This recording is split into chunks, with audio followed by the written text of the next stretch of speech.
Саламатсыздар ма, құрметті оқырмандар?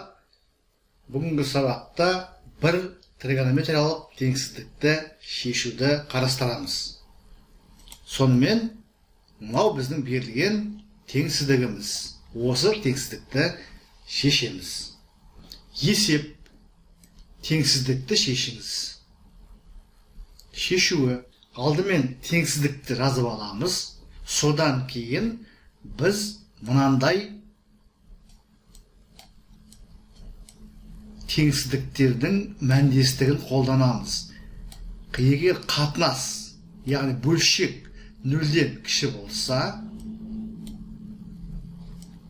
онда ол мынандай теңсіздікпен мәндес болады. Яғни алым мен бөлімінің көбейтіндісі де нөлден кіші теріс болады. Осы мәндестікті қолданатын боламыз. Жоғарыда айтылған қасиетті мәндестікті пайдаланып, біз берілген теңсіздігімізді мына түрде жазып аламыз. Одан кейін мұқият қараңыздар, теңсіздіктің сол жағындағы өрнек екі өрнектің айырмасы мен қосындысының көбейтіндісі болып тұр. Яғни қысқаша көбейту формуласын қолдана аламыз. Дәлірек айтқанда, екі өрнектің квадраттарының айырмасының формуласын қолдана аламыз. Сонда біздің теңсіздігіміз мына түрде жазылады. Синус квадрат 3х пенен косинус квадрат 3х-тің айырмасы нөлден кіші. Әрі қарай осы теңсіздіктің сол жағында өрнекті қарайтын болсақ, синус квадрат пен косинус квадраттың айырмасы бізге қос бұрыштың косинусының формуласын еске түсіреді. Тек бұл жерде таңба қарама-қарсы болып тұр. Естеріңізде болса, қос бұрыштың косинусының формуласы косинус 2 альфа тең болады косинус квадрат альфа минус синус квадрат альфа. Біздің жағдайымызда косинустың алды минус, синустың алды плюс болып тұр, қарама-қарсы болып тұр. Олай болса, біз теңсіздіктің сол жағында минус таңбасын жақшаның сыртына шығарып жібере аламыз. Міне біз мына теңсіздікте сол жағында минус таңбасын жақшаның алдына шығарып жіберіп, мынандай теңсіздік алдық. Бұның барлығы да мәндес түрлендірулер. Енді мына жазылған қос бұрыштың косинусының формуласын қолданып, теңсіздіктің сол жағындағы жақшаның ішіндегі өрнекті қос бұрыштың косинусы ретінде жаза аламыз. Сөйтіп біз мынандай теңсіздік аламыз. Минус косинус 6х кіші нөлден. Қос бұрыштың косинусының формуласын қолдандық. Бізде альфа 3х болып тұр. Формулада не шығады? Косинус 2 альфа шығады. Яғни 3х 2 көбейтеміз, 6х шығады. Енді қараңыздар, қарапайым теңсіздікке келтірдік. Енді бізде косинус 6х-тің алдында минус тұр. Оң таңбамен жұмыс жасау үшін біз соңғы теңсіздіктің екі жағында минус 1-ге көбейтеміз. Және мына ережені еске түсіреміз. Теңсіздіктің екі жағында теріс санға көбейткенде теңсіздік таңбасы қарама-қарсыға өзгереді. Сонымен мына теңсіздіктің екі жағында минус 1-ге көбейтіп, біз мынадай теңсіздік алдық. Косинус 6х артық нөлден.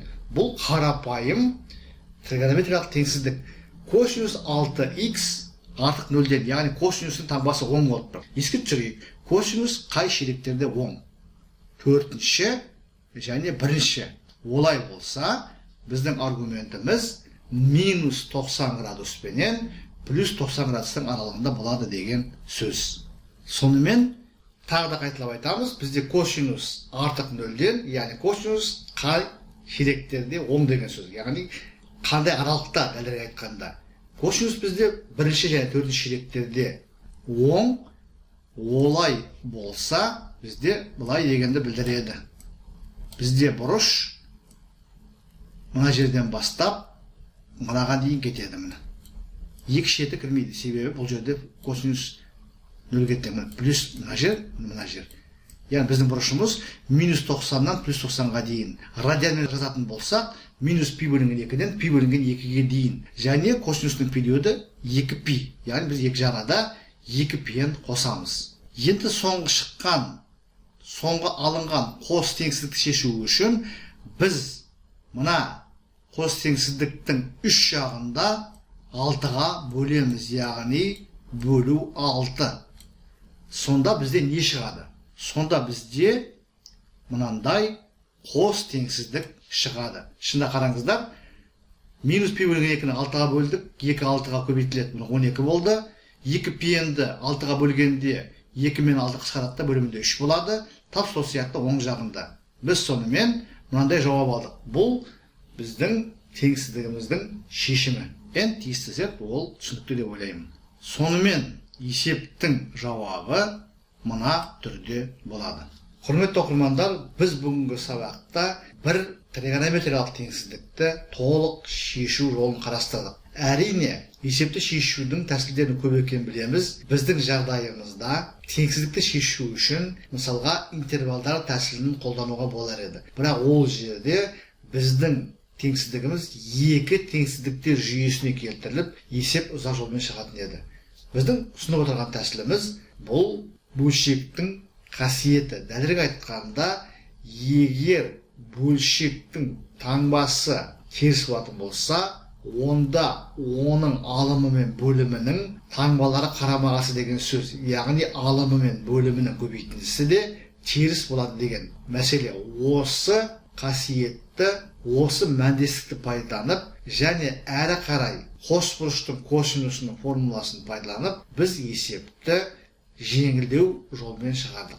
Сіздерге барлығы түсінікті болды ғой деп ойлаймын. Осы есеп бойынша сұрақтарыңыз болса, бейнероликтің астындағы комментарийға жазыңыздар. Зейін қойып тыңдағандарыңыз үшін көп рахмет. Келесі кездескенше.